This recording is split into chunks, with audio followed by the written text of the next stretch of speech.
네, 안녕하십니까. 우리가 며칠 동안 스가랴서의 말씀을 계속해서 묵상해 오고 있습니다. 오늘 본문은 스가랴서의 가장 마지막 부분으로 하나님께서 예루살렘을 향한 최종적인 심판과 회복, 그리고 온 세상의 왕으로 통치하실 그 날을 보여주고 있는 본문입니다.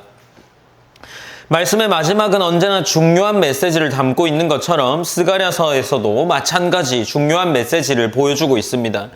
스가랴는 처음부터 끝까지 하나님이 그의 백성을 어떻게 다루시는가, 또 남은 자들을 어떻게 회복하시고 세우시는가에 대한 말씀이라 할 수 있습니다. 이제 결론에 해당하는 본문을 통해 우리도 장차 완성될 하나님 나라를 바라보면서 오늘 우리의 신앙을 점검하기 원합니다. 12절 이하에서는 예루살렘을 대적하는 모든 민족에게 재앙을 묘사하고 있습니다. 이 재앙이 꽤나 잔인하고 무시무시한 재앙처럼 보입니다. 왜냐하면 12절 하반절에 보면 재앙은 이러하니 곧 섰을 때에 그들의 살이 썩으며 그들의 눈동자가 눈구멍 속에서 썩으며 그들의 혀가 입 속에서 썩을 것이요 라고 기록을 하고 있습니다. 무시무시한 심판의 장면이죠. 하나님을 대적하는 세력의 마지막이 이렇게 비참하다라는 것을 보여주고 있습니다. 이제 이어지는 13절을 보면 하나님께서 그들 가운데 큰 혼란을 야기하고 있습니다. 이스라엘을 치러 왔던 자들에게 그들은 오히려 하나님의 심판을 받아서 서로가 서로를 치는 내분이 일어나게 됩니다. 결국 자멸하게 되는 거죠. 이는 단순한 전쟁의 묘사가 아니라 하나님을 떠난 자들의 끝이 어떠한지를 보여주는 말씀입니다. 또한 14절과 15절에서도 유다도 싸움에 참여하고 결국 대적들의 재물과 가축들이 다 여호와의 백성에게로 돌아오게 됩니다. 이 말씀은 하나님의 공의로운 심판이 완전히 실행될 뿐 아니라 하나님 나라의 백성에게 주어질 승리와 회복에 대한 말씀을 보여주고 있는 겁니다. 이제 16절로 넘어가면 분위기가 바뀌어서 다른 장면이 나타나는데 오늘 본문 16절에서는 이렇게 기록하고 있습니다. 예루살렘을 치러 왔던 이방 나라들 중에 남은 자가 해마다 올라와서 그 왕 만군의 여호와께 경배하며 초막절을 지킬 것이라 라고 기록을 합니다. 그러니까 지금 16절에서는 심판에서 살아남은 남은 자들이 이제 매해마다 예루살렘으로 와서 초막절을 지킨다라는 겁니다. 초막절은 어떤 절기입니까? 이스라엘이 광야에서 장막을 치고 지냈던 과정을 기억하면서 하나님이 베풀어 주신 보호와 공급을 기념하는 절기였습니다. 하나님을 대적했던 나라들 중에서 살아남은 자들이 이제는 예루살렘으로 와서 하나님을 섬기게 되는 것입니다.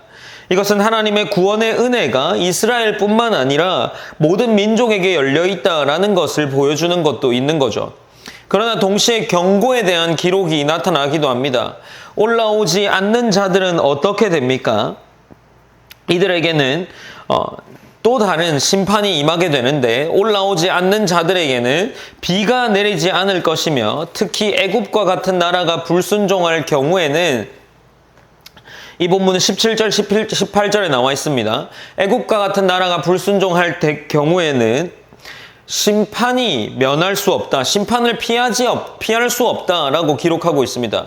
결국 마지막 날에도 하나님 앞에 나와 경배하는 자와 그렇지 않은 자를 명확하게 구분하고 있는 겁니다.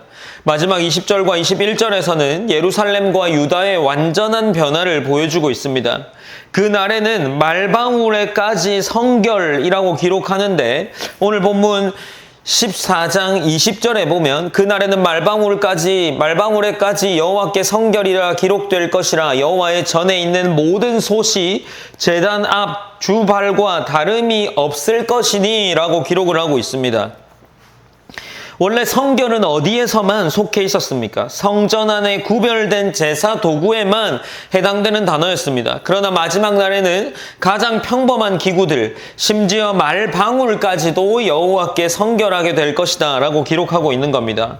이제 21절에서는 예루살렘과 유다의 모든 솥이 만군의 여호와의 성물이 될 것이다 라고 이야기를 하는데, 즉 삶의 전 영역이 성전이 되고 모든 일상이 예배가 되고 모든 것이 하나님의 영광을 위해 쓰여지게 된다라는 것을 보여주고 있는 기록입니다. 마지막에 가서는 더 이상 성전과 세상의 구분이 필요하지 않습니다. 하나님이 친히 다스리시고 모든 것이 구별되고 거룩하게 되었기 때문인 겁니다. 사랑하는 성도 여러분, 스가랴의 마지막은 심판과 회복, 여호와께 성결이라는 주제들로 요약할 수 있습니다. 하나님을 대적하는 자들의 끝은 반드시 멸망일 거라는 것을 스가랴는 하나님께 임한 말씀을 통해 계속해서 이야기하고 있습니다. 그러나 남은 자들에게 왕 대신 주님을 경배하는 은혜가 주어집니다. 그리고 마침내 하나님의 이 끝날이 오게 되면, 그 날이 오게 되면 말방울에까지 성결, 하나님 나라의 완성이 이르게 될 때는 우리가 속한 모든 영역에 성결과 거룩이 보여진다는 거죠. 우리의 삶도 마찬가지입니다. 지금도 여전히 전쟁과 혼란, 불순종이 가득하지만 마지막 날에 가면 우리 하나님께서는 반드시 심판하시고 남은 자를 세우실 겁니다. 그러므로 오늘 우리는 하나님 나라를 바라보며 어김없이 우리의 삶 전체가 여호와께 성결한 도구가 되기를 소망하며 나아가야 합니다. 우리는 오늘 스가랴서 마지막 부분을 통해서 마찬가지로 짧게 기도하며 하루를 시작했으면 좋겠습니다. 첫 번째로는 이 말방울에까지 성결이라는 기록을 통해서 여러분이 기억했으면 하는 것이 있습니다. 제가 이전에 이와 관련된 본문으로 설교를 한번 한 적이 있습니다. 말방울이라는 것은 말이 지나갈 때 그 사람이 주변에 있는 사람들이 말이 지나간다는 방울의 소리를 듣고 비켜줘야 하는 거죠. 그렇다면 이것이 우리의 삶 속에 적용되었을 때는 아마 자동차 클락션 소리가 되는 겁니다.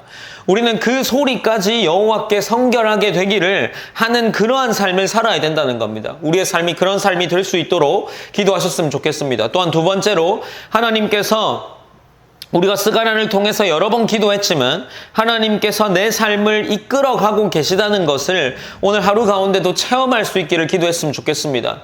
우리의 신앙이 있지만 우리가 아무리 믿음이 좋다지만 그 믿음이 우리 삶 속에서 체험되지 않는다면 그 믿음은 어쩌면 아무런 의미가 없을 수 있습니다.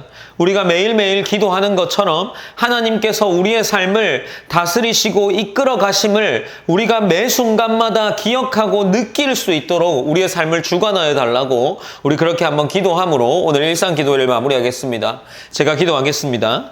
사랑의 하나님 감사합니다. 하나님 우리가 여러 날 동안 또 스가랴의 말씀을 살펴보았습니다. 이 스가랴의 말씀을 통해서 하나님을 더욱 신뢰할 수 있는 그러한 우리가 될 수 있도록 하여 주시옵소서. 특별히 오늘 마지막 14장 20절과 21절에는 여호와께 성결, 말방울에까지 여호와께 성결이라고 적힌다 하였습니다. 하나님 우리의 삶의 전 영역에서 여호와께 성결이라는 구별된 삶을 드릴 수 있도록 하나님께서 인도하여 주시고 그러한 삶을 통해서 하나님께 보여지는 모든 순간순간들이 하나님께서 섭리하시고 우리를 이끌어 가시는 삶을 살게 하신다라는 것을 느낄 수 있도록 인도하여 주시옵소서. 하나님께서 온전히 오늘도 함께하여 주시고 금요일인 오늘 가운데에도 하나님께서 지치지 않을 수 있도록 더욱 하나님께 강건한 하루를 보낼 수 있도록 인도하시고 역사해 주시옵소서. 모든 영광 하나님께 올려드리며 살아계신 예수님의 이름으로 기도드립니다. 아멘.